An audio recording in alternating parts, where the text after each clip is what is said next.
Halo, assalamualaikum teman-teman. Selamat datang di zona main keluarga Papa Zura. Di sini Papa menemani Zura bermain Roblox ya teman-teman. Supaya mainnya bukan cuma seru, tapi juga bisa belajar aman dan terarah.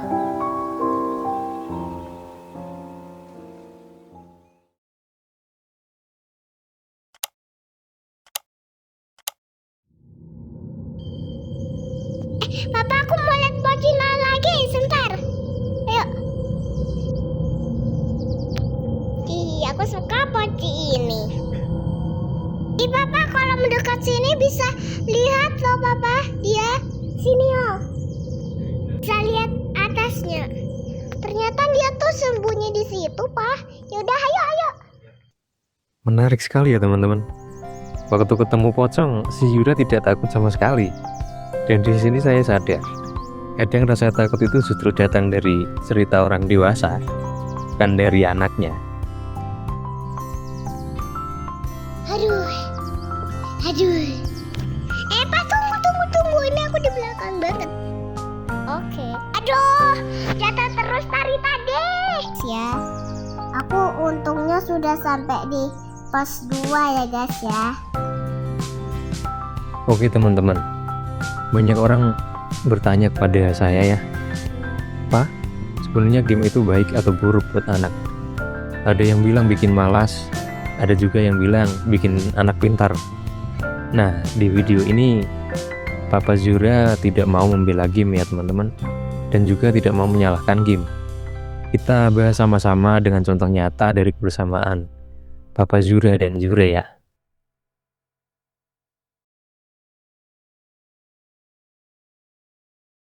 Ini towernya indah banget, tapi nih aku ditungguin sama papa aku lama. Karena ini kan aku naik tangannya kan susah ya guys ya.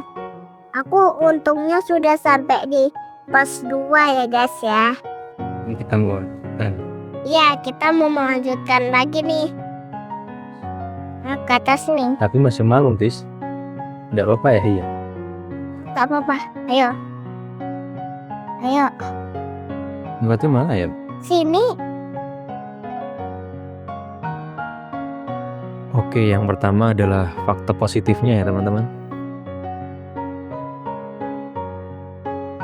Meningkatkan kemampuan problem solving untuk menyelesaikan masalah ya. Game dapat membantu anak-anak mengembangkan kemampuan menyelesaikan masalahnya dan logika. Yang kedua, meningkatkan koordinasi mata dan tangan. Game yang memerlukan aksi dan reaksi cepat dapat meningkatkan koordinasi mata dan tangan. Yang ketiga, meningkatkan kreativitas. Kalau pendampingan game pada anak itu kita maksimalkan, anak akan lebih bisa mengembangkan kreativitasnya, imajinasinya terutama teman-teman. Terus yang keempat, meningkatkan kemampuan sosial. Nah, ini perlu diingat juga sih. Jika kita terlalu lama untuk membiarkan anak terlarut dalam game, itu juga tidak baik ya teman-teman. Jadi harus ada porsi masing-masing. Terus yang kelima adalah meningkatkan kemampuan belajar. Nah, game juga bisa buat belajar teman-teman. Jadi bukan cuma bermain, tapi kita bisa membuat game itu sebagai sarana untuk belajar.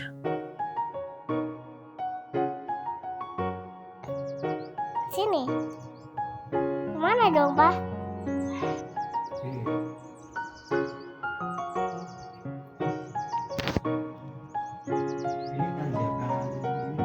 Apa? Apa sih tuh? Pos 3 nih. Pos 3? Yeay. Udah sampai ke pos 3. Pos 3 bagus. Papa, pos 3 bagus banget ya.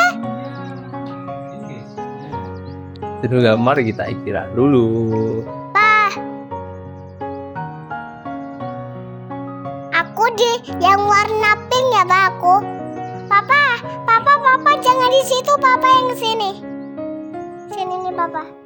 Sini nih. Sini. Enggak, Papa di kamar situ, aku mau istirahat dulu.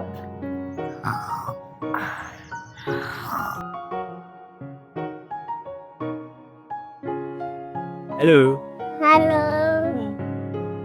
Aku mau makan marshmallow di sini. Mumpung ada bakaran, aku mau makan itu marshmallow.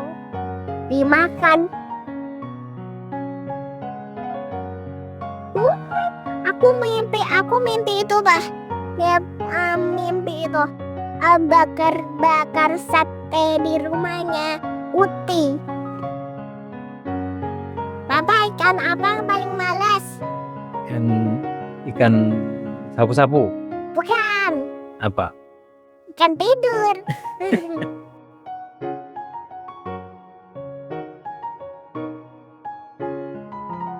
Selanjutnya kita bahas tentang fakta negatifnya ya teman-teman.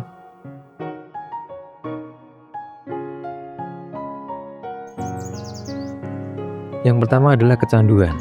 Jika anak-anak terlalu lama bermain game dan merasa asik dengan permainan itu, anak-anak dapat menjadi kecanduan. Game yang menghabiskan waktu yang berlebihan di depan layar itu tidak bagus buat anak. Terus yang kedua adalah pengaruh buruk. Nah, game yang mengandung kekerasan atau konten negatif dapat mempengaruhi perilaku anak. Jadi, kita sebagai orang tua harus menjauhkan game-game yang bersifat keras. Mungkin berantem atau pembunuhan atau apa gitu ya. Itu harus dijauhkan dari anak.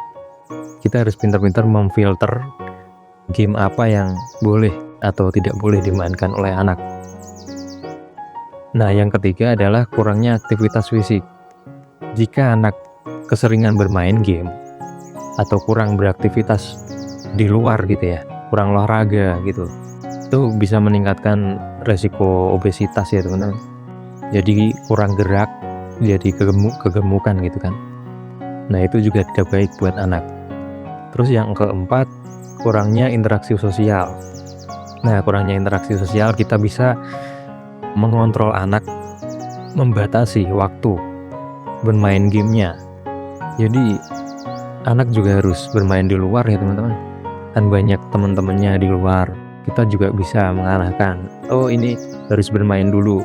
Ini kalau misalkan ada waktu luang atau hujan atau gimana atau libur gitu, kita bisa kasih waktu untuk bermain game dan juga belajar tentunya ya. Terus yang kelima adalah pengaruh pada kesehatan mata. Nah, anak-anak juga tidak boleh terlalu lama bermain di depan gadget ya teman-teman. Mungkin orang-orang tua juga udah tahu kalau terlalu lama bermain gadget atau nonton TV mungkin pun akan mempengaruhi kesehatan mata pada anak kita. Nah, ini perlu diingat ya teman-teman bahwa setiap anak tuh berbeda dan dampak game pada anak-anak dapat bervariasi, tergantung pada jenis game, durasi bermain, dan pengawasan orang tua.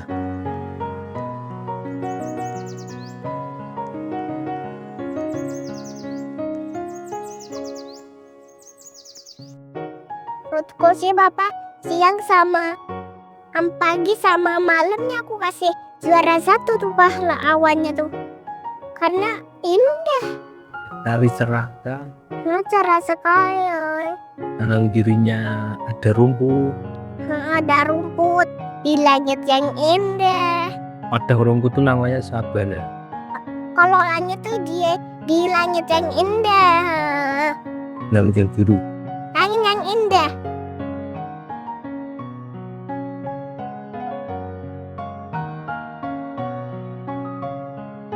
Guys, menurutku aku mau tamat atau tidak nih? Kalian mau aku tamat atau nggak mau aku tamat? Ayo. Sama apa?